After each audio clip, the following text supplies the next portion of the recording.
Let me guess. You've probably watched hundreds of educational videos. You've read articles and books. You feel like you're constantly learning and improving yourself. But I want to try something right now. Pause this video and try to summarize the last YouTube video you watched in 5 full sentences. Go. Chances are you couldn't do it. And that's not because you have a bad memory. It's because the way your brain processes information has shifted in the last few years because of social media, surface level content, and an entire information economy that is designed to feel effortless. You've probably heard the term brain rot, but that term describes the symptom, not the cause of the problem. And by the end of this video, you're going to know exactly what the cause is and how you can fix it so that you can have interesting intellectual conversations without going blank, so that you can read a dense book without reaching for your phone, and so that you can actually feel like your brain is yours again. There's a cognitive illusion in learning science called the fluency illusion, also called the illusion of knowing. Essentially, the way it works is when you read something or you watch something and it flows very smoothly, when you understand the lingo that is being used, when you understand the terms that are being used and the explanation makes sense, your brain takes that smoothness as a signal that you understand the material and that you know the material. It just thinks that, oh, if I understand all the words here, that means I understand this whole concept. But recognizing a word doesn't necessarily mean that you understand the whole idea that is being told with all of its complexities. So here's how you can actually catch this illusion in yourself. Think about a field you consider yourself knowledgeable about because you've consumed a lot of content in it. Maybe it's psychology or neuroscience, and you've watched a lot of videos about these topics, so you've heard the word dopamine used 100 times. So every time your brain hears the word dopamine, it instantly thinks, oh, I've heard this so many times. I know this topic. But now, a very curious 10-year-old comes to you and asks you, what is dopamine? And then you go, oh, dopamine is the chemical that motivates you. It motivates you to do things. And it's a fact that you remember. You provide the fact. But then the child asks you, okay, but how does it actually do it? And then you freeze. So you do know the fact, you know the surface level answer, but you don't understand why the answer is the way it is. You don't understand the actual mechanism behind the answer and all the prior reasoning that had to be done in order to come to this claim. And this is essentially the fluency illusion, where your brain looks at a word, it looks at lingo, it looks at a video, and if it sees that all of the lingo, all the terms are very much familiar, it takes that familiarity as evidence that you understand the whole material and you understand all the concepts.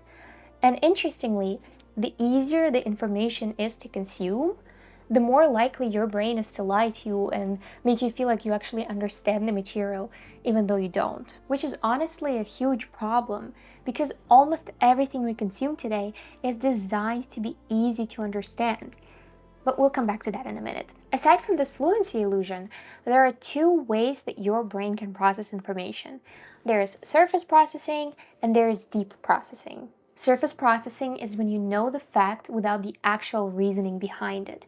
Like, you know something is true, but you don't know why it's true. It's like knowing that broccoli is good for you, but if someone comes and asks you, why is it good for me? You're not going to be able to back up your answer. Deep processing is when you can reconstruct the reasoning from scratch. You can explain your answer, and if someone were to challenge you on it, you could actually defend your position. And it happens when you deeply understand the topic. For example, if you watch something pretty passively, let's say you're watching a video about inflation, and you're watching it and you're like, okay, yeah, that makes sense, that's interesting. That most likely activates surface processing. But if you pause the video, if you try to explain yourself, what is inflation? Why does it happen? And you're trying to tell it to yourself and you actually think about it deeply, that activates your deep processing circuits. And here's the thing. Deep processing only happens if you're actually putting cognitive effort into something, if you're experiencing friction, if you're struggling to understand something. So the actual struggle, the actual friction, the actual effort is what activates you to be deeply processing something. When you're engaged in surface processing, for example, skimming a book or passively watching a video, versus if you're doing a deep processing thing like writing an essay about a topic you just learned, or thinking deeply about the topic or the book that you just learned. That activates actually slightly different areas in your brain. So, for example, when you're engaging in deep processing, it activates areas that are primarily responsible for memory, for meaning, like the prefrontal cortex and medial temporal lobe. But if you're engaging in surface processing, it activates the areas that are responsible for familiarity and pattern recognition. Obviously, the brain doesn't split it very cleanly, but your brain is doing a fundamentally different task if you're deeply engaging with the material versus if you're just skimming it or you're just watching something passively. One type of processing is not better than the other. We need both to survive and to live in this world. But if you only ever engage in surface level processing, like watching videos passively, like skimming through the material without actually engaging with it deeply, then your ability to get into this deep focus state, that deep thinking state, weakens. And this is why I've become really intentional about what I spend my mental energy on. Because a lot of what we have to do, unfortunately, is not learning or thinking, it's administrative, like digging through 100 different email threads to find that one little detail that someone mentioned like weeks ago. Which is why I use Superhuman Mail, part of the Superhuman Productivity Suite. It is an email tool that makes my inbox way more manageable. Its AI handles the repetitive parts of email, so I can spend less time digging through my inbox and more time doing things that actually require deep thinking. And here's how I use it to make email less overwhelming. I love to use Ask AI. I can just type, "What time is my flight?" and it's going to give me all the details with the time of my flight and even the hotel details. Or I can ask for a detail that someone mentioned to me over email and it's going to give it to me. I don't have to spend so much time digging through 20 different threads trying to find it. But the good news is that Write with Voice feature on Superhuman mobile app, it lets me speak what I want to say, and it turns what I speak into a polished draft that actually sounds like me. It interprets what I mean, not just what I said. The point is, your deep processing time is very valuable. Do not waste it on your inbox. Get time back in your day and make email feel less overwhelming. So sign up for Superhuman Mail today and get 1 month for free if you click the link in my description, or you can also scan the QR code on screen. And today, the entire media landscape is designed to be as frictionless as possible. Every television host, every writer, every YouTuber, they all have the same number one goal. Do not lose viewers' attention. Do not make them work too hard. Do not make any parts of your video or your article or your book too complex to the point where it's difficult to follow, because that's what's going to make people click away and leave. You also see it in some new Netflix shows that spoon feed every single plot point so you never feel confused. You see it in news that reduce complex geopolitical events into like 60-second, 30-second summaries. You see it in books that used to demand attention and made you reread a paragraph 3 times because the idea was so dense. And now so many of the bestsellers that I'm seeing are so easy to understand that you can just turn your brain off when reading. Now, here's why it gets worse if you don't address it. If you spend years consuming content that is designed to be effortless, that is not making you engage deeply with the material, you're getting more and more practice at shallow engagement and less practice at deep engagement. And we know from neuroplasticity that your brain reinforces whatever you practice, because neurons that fire together wire together. So the habit of shallow engagement gets stronger, it becomes more of an automatic behavior for you. And the habit of deep engagement weakens, basically like a muscle that you stopped using. Because what you repeat, you become. So if your brain is training itself to not engage deeply with the material, can you train it to do the opposite? Of course you can. If you want to do that, you have to start engaging your brain in more deep processing tasks. And it's going to feel very uncomfortable and effortful at first if you haven't done it for a long time. That discomfort is the reason why when you pick up a dense book, it feels very difficult and very effortful to keep reading and your attention keeps jumping out elsewhere. It is not that the book is too hard for you, no. It's just that your brain hasn't engaged as much into these deep processing tasks. So you just kind of fell out of habit of doing that. But neuroplasticity works both ways. And here are the 3 ways we're going to fix this. Fix number 1, seek friction. Everything we consume right now is designed to be frictionless, is optimized to be very easy to understand, and that is exactly the problem, because friction is actually what engages our deep processing circuits. So we need friction, we need difficulty, we need effort in the material that we are inputting. So deliberately consume things that make you work. Maybe read a book that is so dense that you have to reread one paragraph 3 times.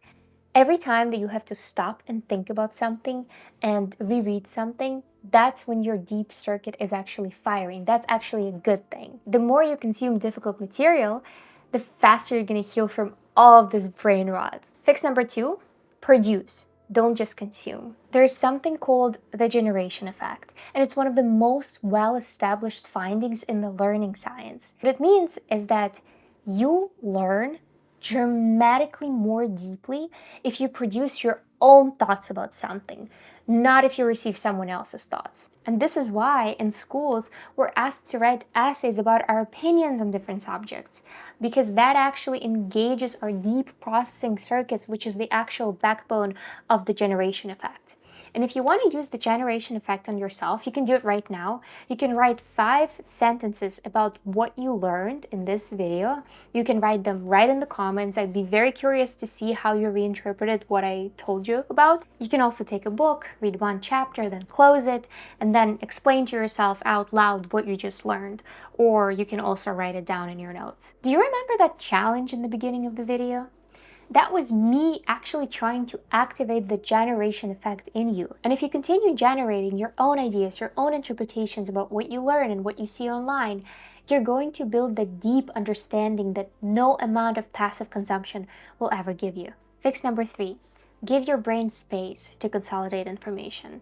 And this is the most important thing to do, and it's the least intuitive one. I didn't know about this for a very long time, and I'm very happy that I do now. I feel like my life is better now that I know about this idea and this whole concept.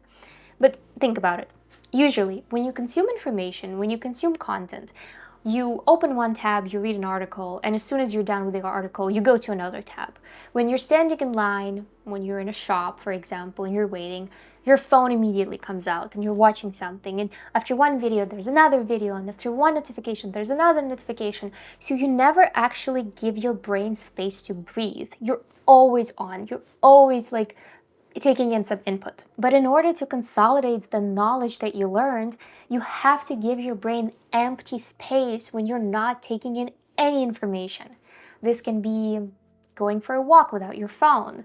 This can be staring out the window, doing nothing, staring at a wall. That's a whole trend that I've been noticing a lot of men are enjoying, just staring at a wall for 30 minutes.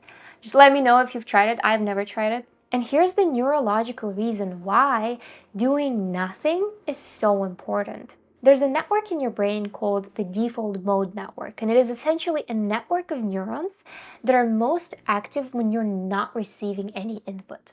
When you're mind wandering, when you're daydreaming, when you're doing nothing, when you're showering, for example. It is doing some of the most important cognitive work your brain does. It is consolidating memories. It is making connections between different ideas you encountered. It is also integrating the new information you learned into your existing understanding of the world. And this is why your best ideas always come when you're in the shower, when you're on a walk, or when you're about to fall asleep. But the default mode network is suppressed when you're actively consuming input. So every time you feel a quiet moment with your phone, you're not letting your brain to properly consolidate memories and to properly integrate new information into your existing worldview and your knowledge base. But if you give your brain dedicated time when you're free from the input, when you're chilling, when you're bored, when you're doing nothing, it is going to process, connect, and consolidate everything you consumed in the background. There's a quote from 1934 that perfectly captures this feeling. It's from T.S. Eliot. Where is the wisdom we have lost in knowledge? Where is the knowledge we have lost in information? So, 90 years before anyone was afraid about brain rot, This poet already understood the problem. He understood that each time we move faster, each time we make information easier to access and smoother to consume, we lose something underneath it. And if you think about your own brain right now, think about how much is in there. You've consumed documentaries, films, books, articles, magazines. You know the headlines from so many different countries, what is happening right now in different parts of the world, bits and pieces of everything. But if you're honest with yourself, does it all actually connect? Could you sit down and explain how all these different things that you learned actually shape each other and relate to each other? Or is it just a thousand different random facts that you cannot really use? Because that's what brain rot actually is.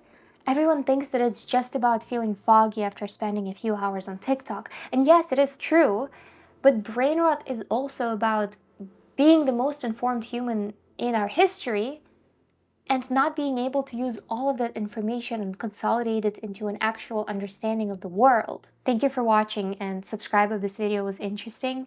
If this changed how you feel about learning and brain rot, do let me know how this topic connects to you. I'd be very curious to hear from you.